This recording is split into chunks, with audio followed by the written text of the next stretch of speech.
Olá, me chamo Mariana Oliveira, faço parte do PET Agroenergia da Universidade Federal Rural de Pernambuco e vim hoje apresentar nosso trabalho intitulado Uso do Podcast como Ferramenta de Transmissão de Conhecimento. Entre as formas de aprendizado, fazendo uso das mídias digitais virtuais, tem-se o gênero podcast como uma ferramenta para a transmissão de conhecimento e aprendizagem, pois o mesmo possibilita a compreensão de métodos verbais, como texto e oralidade, unidos a não verbais como música. E através de seu modelo de produção e divulgação é possível não apenas se informar, como também permite a construção do senso crítico.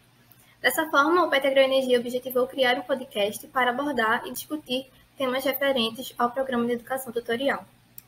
O podcast do PET Agroenergia, chamado Agroenergéticos, foi criado em 2020 e possui 3 temporadas com 18 episódios gravados e postados. Os episódios eram divididos em 2 categorias: episódios tema, de maior duração, que abordaram assuntos variados, como redes sociais, jogos, o nosso grupo PET, entre outros, e post-its, que eram episódios mais curtos e informativos. Os episódios foram gravados e editados na plataforma Anchor e postados quinzenalmente, ficando disponíveis em 5 plataformas digitais de streaming: o próprio Anchor, o Radio Public, o Google Podcasts, o Pocket Casts e o Spotify. Os temas eram feitos a partir das demandas da comunidade e de contribuições de petianos e tutor.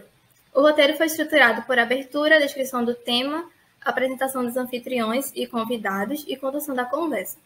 As perguntas feitas aos convidados foram planejadas anteriormente a fim de otimizar o diálogo no momento de gravação.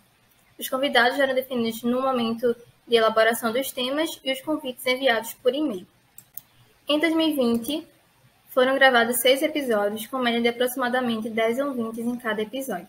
Em 2021, foram produzidos 7 episódios, com média de 20 ouvintes por cada episódio, e o episódio com maior número de reproduções foi intitulado Episódio 6, Influência dos Jogos nas Nossas Vidas, que contou com 33 reproduções.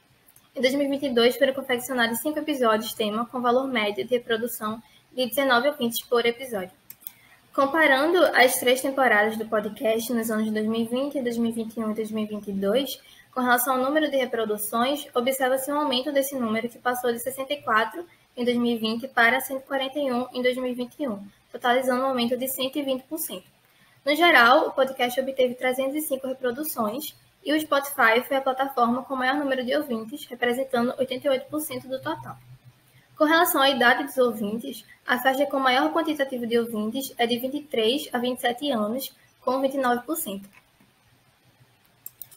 Já em relação aos episódios mais reproduzidos de cada temporada, foi observado um aumento de 94,12% em relação ao episódio mais ouvido do ano 2020, que foi o episódio 5, para o ano 2021, que foi o episódio 6, denominado Influência dos Jogos nas Nossas Vidas, que totalizou 33 reproduções. Conclui-se que a criação do podcast Agroenergéticos possibilitou estimular a construção de pensamento e interações entre pessoas de diferentes nichos sociais, o que colaborou com a formação de cidadãos e profissionais mais críticos e conscientes. Essas foram as referências utilizadas. Agradeço ao PET Agroenergia, a comissão organizadora do evento, ao FNDE e ao Ministério da Educação. Esses são os nossos contatos: petagroenergia@ufrpe.br e o nosso Instagram, @petagroenergia. Muito obrigada.